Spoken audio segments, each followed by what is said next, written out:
Magandang umaga mga kabay. So ito 39156 pa rin mga kabay, letter A. Ayan. Bali hindi ko na po siya isasaksak mga kabay dahil wala na po siyang plug. Ayan. So titingnan na lang natin sa loob mga kabay ko anong dahilan. So tara mga kabay, samahan nyo ako. So ayan mga kabay, nakalas ko na po yung screw.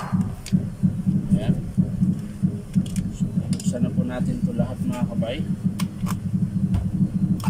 Bakit? Ganun. Ayan.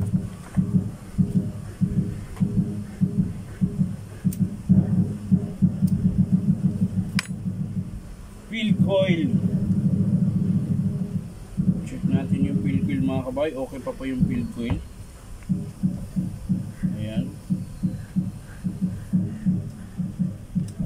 Tapos yung switch.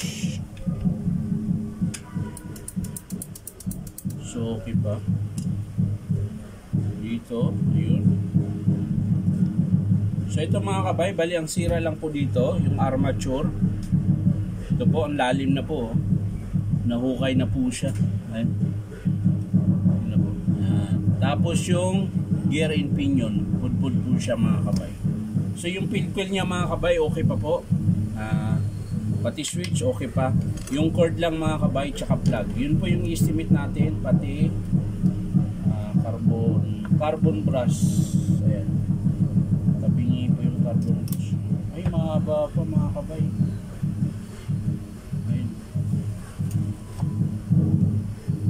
Mahaba pa yung carbon niya.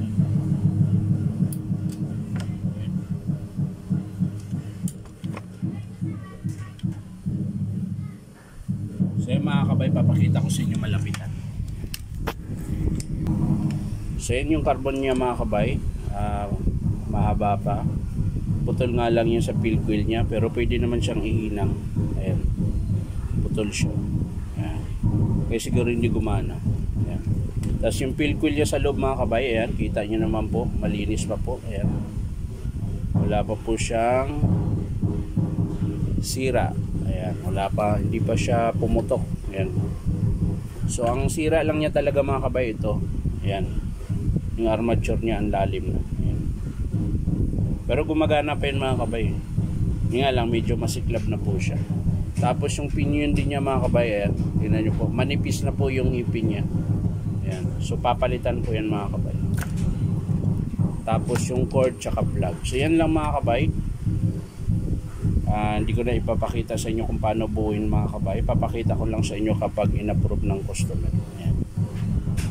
So maraming salamat mga kabay. Bye bye.